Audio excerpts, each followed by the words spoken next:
Khi còn nghèo, 3 thứ không dính, 4 thứ không chơi mới mong có ngày đổi đời. Xin chào các bạn, đây là kênh Chắc Chắn Thành Công, nơi mở ra cánh cửa bí mật của sự giàu có và thành công. Bạn thân mến, khi bước qua những tháng ngày khốn khó, có 3 điều ta nên tránh và 4 thứ không nên dính líu. Chỉ bằng cách này, chúng ta mới có thể nuôi hy vọng vươn lên trong cuộc sống. Sự giàu có và nghèo khó là hai điểm cực đối lập trên bản đồ cuộc đời, mang đến nguồn cảm hứng cho nhiều biến cố vui buồn, yêu ghét. Dù bạn ở hoàn cảnh nào, luôn tồn tại những nguyên tắc cấm kỵ mà nếu không tuân thủ, bạn sẽ dễ dàng đi lạc lối. Tiền bạc không phải là tất cả, nhưng thiếu tiền, bạn sẽ chẳng thể làm nên điều gì. Vì thế, trong những thời điểm khó khăn, chúng ta cần phải hết sức thận trọng trong việc chọn bạn và hành động. Shakespeare từng khẳng định, xã hội thực dụng này còn đòi hỏi chúng ta phải thực dụng hơn khi đối mặt với cảnh nghèo. Chúng ta sẽ bị hạn chế nhiều điều, ít cơ hội và sự lựa chọn hơn. Đó là lúc chúng ta phải nỗ lực và vất vả hơn, đối mặt với nhiều khó khăn hơn. Trong những lúc thử thách như vậy, bản chất con người và những mối quan hệ xung quanh ta được sáng tỏ. Ai là bạn đích thực và ai chỉ là bạn nhậu nhẹt bình thường. Chúng ta cần cân nhắc mọi hành động một cách khôn ngoan, không vội vàng, bồng bột để tránh dẫn đến những khổ đau về sau. Người khác nghĩ gì về bạn là quyết định của họ, nhưng bạn muốn mình trở thành người như thế nào lại do chính bạn quyết định. Hãy hành động cẩn trọng, tránh xa scandal và tai ương bằng cách tránh 3 điều không nên dính vào để không bị lạc lối. Thứ nhất, hãy cẩn thận với những lời hứa về sự giàu có nhanh chóng mà không đòi hỏi bất kỳ kỹ năng hay rủi ro nào. Khi ai đó tuyên bố rằng họ có một cơ hội kinh doanh không thể tin được mà lại không cần đầu tư kỹ năng hay rủi ro, khả năng cao đó là một trò lừa đảo. Với số tài chính hạn hẹp của bạn, những hứa hẹn như vậy sẽ không cứu bạn khỏi bẫy tài chính mà chúng tạo ra. Nếu bạn vô tình gặp phải tình huống này, hãy từ chối ngay lập tức. Đừng để ham muốn vật chất làm mờ đi lý trí của bạn. Trên thực tế, không có điều gì là miễn phí, cũng như không có con đường nào đến thành công mà không gặp khó khăn. Thứ hai, đừng ảo tưởng rằng bạn có thể thay đổi cuộc đời mình chỉ sau một đêm. Những người trong hoàn cảnh khó khăn, đối mặt với thử thách lâu dài, thường mong muốn thoát khỏi cảnh nghèo nhanh chóng. Tâm lý này khiến họ dễ dàng sa vào những giấc mộng viển vông về sự làm giàu nhanh chóng. Cả ngày suy nghĩ về việc kiếm tiền và làm giàu nhanh chóng chỉ khiến bạn càng chìm sâu vào vòng luẩn quẩn của nghèo khó. Khi bạn thiếu mối quan hệ, tài chính và thực lực, bạn sẽ lấy gì để thay đổi cuộc đời? Thay vì mơ mộng hão huyền, hãy tiến bộ từng bước một trên con đường phía trước. Thà rằng tiến chậm một chút nhưng kiên định và bền vững, đó mới là con đường dẫn đến thành công bền vững. Thứ ba, trong kinh doanh và cuộc sống, không nên mù quáng đi theo vết chân người khác. Các bạn ạ, hãy nhìn vào câu chuyện của hai thị trấn nhỏ sau đây. Ở thị trấn đầu tiên, người đầu tiên mở một trạm xăng và thành công rực rỡ. Tiếp theo đó là một nhà hàng và một siêu thị. Mỗi người đều chọn một hướng đi riêng và cùng nhau tạo nên sự thịnh vượng cho cả khu vực. Nhưng ở thị trấn bên cạnh, khi mọi người cố gắng sao chép mô hình trạm xăng, cuối cùng họ lại đưa đến một cuộc cạnh tranh khốc liệt mà không ai có thể thắng thế. Điều này chứng minh rằng việc bước vào lối mòn của người khác có thể làm giảm đáng kể tiềm năng của chính bạn trong độ tuổi vàng để phát triển sự nghiệp. Nếu bạn không thể phát huy được tiềm năng của mình, bạn có thể chỉ sống một cuộc đời tầm thường. Vì thế đừng bỏ lỡ bất kỳ cơ hội nào để tích lũy năng lực và kinh nghiệm cho bản thân. Hãy cẩn trọng trong từng bước đi để không phải làm liều trong cảnh khốn khó sau này. Trong những thời điểm khó khăn, với 4 kiểu người không nên kết giao để tránh bị ảnh hưởng xấu, chúng ta cần xây dựng các mối quan hệ xã hội một cách khôn ngoan. Không phải mọi mối quan hệ đều đáng để đầu tư. Trong số đó, có người sẽ giúp bạn vượt qua khó khăn, nhưng cũng không ít người sẵn sàng mang lại rắc rối và tai họa cho bạn. Thứ nhất, hãy tránh kết giao với những người nghèo tư duy và ý chí. Đây không phải là nghèo về vật chất, mà là nghèo về khả năng phá vỡ giới hạn và bứt phá ra khỏi vòng an toàn của bản thân. Nếu bạn luôn ở bên cạnh những người hài lòng với việc ngồi yên một chỗ, không dám mở rộng tầm nhìn, bạn sẽ khó có thể học hỏi được điều gì đáng giá từ họ. Khi bạn đang trong hoàn cảnh khó khăn, bạn cần những người bạn có thể cùng bạn chia sẻ nỗi buồn, nhưng quan trọng hơn là không ngừng lắng nghe những lời tiêu cực mà họ có thể mang lại. Những lời nói tiêu cực không chỉ làm suy giảm tinh thần mà còn có thể phá hoại nỗ lực của bạn trong lúc bạn cần cố gắng hết mình để vượt qua khó khăn. Vì vậy, tránh xa những mối quan hệ có thể trở thành nguồn lây lan của sự tiêu cực, đó là điều cần thiết để bảo vệ sức mạnh tinh thần của bạn. Thứ hai, cẩn trọng với những người luôn tự cho mình là đúng. Đây là loại người có thể tỏ ra vô cùng tự tin và lạc quan, nhưng lại quá tự cao tự đại và luôn nghĩ mình là tốt nhất. Nếu bạn gặp phải kiểu người này trong lúc khó khăn, thay vì nhận được sự cổ vũ, bạn có thể sẽ phải chịu đựng áp lực và chỉ trích. Họ thường cho rằng quan điểm của họ là chuẩn mực duy nhất và không cho phép bất kỳ sự bất đồng nào. Tiếp xúc lâu dài với họ có thể khiến bạn mệt mỏi, tổn thương và mất đi quan điểm riêng của mình.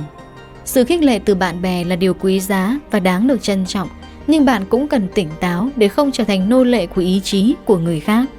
Chọn bạn mà chơi, chọn bạn mà chung đường để bạn có thể vững bước trên hành trình của mình. Thứ ba, tránh xa những người làm việc không đàng hoàng. Bạn cần học hỏi và tích lũy kinh nghiệm, nên dù không có cơ hội đi theo những người xuất chúng, hãy chọn kết giao với những người tử tế. Bạn sẽ học được nhiều điều quý giá từ họ. Ngược lại, nếu bạn chọn giao du với những người thiếu nghiêm túc, thường buông bỏ khi gặp khó khăn, bạn sẽ dễ bị ảnh hưởng bởi thái độ tiêu cực và cuộc sống của bạn sẽ trở nên bế tắc. Thứ tư, không nên kết giao với những người có tác phong bất chính. Những người toan tính chi ly, luôn sợ thiệt thòi và có hành vi mờ ám không chỉ làm bạn mất đi sự thanh thản mà còn có thể dẫn dắt bạn vào những hành động sai trái. Giao tiếp với họ giống như làm bạn với một con sói, tinh vi, độc ác và ích kỷ. Họ có thể nhiễm bạn với những tư tưởng xấu và sẵn sàng gây hại cho bạn khi có xung đột lợi ích. Với 4 kiểu người trên, dù trong hoàn cảnh nào cũng không nên thiết lập mối quan hệ thân thiết. Hầu hết những mối quan hệ này đều dựa trên lợi ích và chỉ hỗ trợ bạn khi mọi thứ thuận lợi. Khi bạn gặp khó khăn, họ sẽ không ở bên cạnh bạn. Tiếp theo là 5 lý do vì sao làm giàu nhanh là chuyện hoang tưởng. Chắc hẳn ai trong số chúng ta cũng từng mơ một lần được chúng độc đắc, nhận một khoản thừa kế khủng từ một người thân đại gia nào đó, hay có một màn trình bày ý tưởng kinh doanh tuyệt vời với nhà đầu tư thiên thần vào đúng thời điểm. Nhưng theo đuổi sự giàu có nhanh chóng là một hướng đi vô vọng. Không có phương pháp hay công thức nào có thể giúp bạn đạt được điều này. Phim ảnh, sách vở và các phương tiện truyền thông thường gieo ý tưởng làm giàu không khó, nhưng thật sự đó chỉ là những hình ảnh viễn vông mà thôi. Sức hút của việc nhanh chóng và dễ dàng kiếm thật nhiều tiền có thể lôi kéo bạn vào một con đường u tối. Có nguy cơ bạn sẽ tàn phá cảm xúc, tài chính cũng như phung phí năng lượng của mình. Tuy nhiên, mọi người dường như không thể từ bỏ việc tìm kiếm cách thức để không cần làm việc mà vẫn giàu có. Điều này là hoàn toàn không thể. Hãy cùng theo dõi video dưới đây để hiểu rõ hơn về các nguyên nhân vì sao lại như thế. 1. Công bằng. Những gì bạn bỏ ra là những gì bạn nhận được. Trí óc, cơ thể và tâm hồn của con người hoạt động theo cơ chế học hỏi để cải thiện hiệu quả. Hãy nghĩ về những gì xảy ra khi bạn quyết định bắt đầu tập thể dục. Đầu tiên, bạn sẽ hơi khó khăn với các động tác, thiếu sự phối hợp giữa các bộ phận trên cơ thể và nó khiến bạn xuống thể lực nhanh chóng. Nhưng có một điều tích cực là theo thời gian, bạn sẽ thích nghi được. Bạn không chỉ thực hiện các bài tập tốt hơn mà cơ thể bạn cũng sẽ tự động điều chỉnh và tìm được cách thực hiện động tác hiệu quả hơn để tiết kiệm năng lượng. Điều này cũng khá tương đồng với quá trình bạn muốn trở thành người giàu có. Mục tiêu tìm cách tối ưu để đạt được nhiều nhất với nỗ lực ít nhất là hoàn toàn hợp lý. Tuy nhiên, nó luôn có một giới hạn nhất định.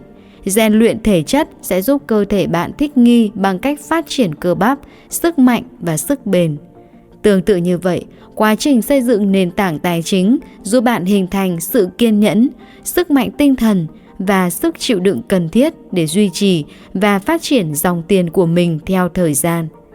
Và cũng giống như việc tập thể dục, làm giàu chung quy là một nỗ lực công bằng, ít nhất là ở điểm khởi đầu.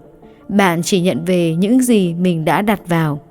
Điểm mấu chốt là quá trình đạt được sự giàu có hoặc bất kỳ thứ gì có giá trị thường gắn liền với sự chăm chỉ, kiên nhẫn và tích lũy theo thời gian. Giàu có mà không làm việc thì cũng giống như việc nhịn đói để giảm cân.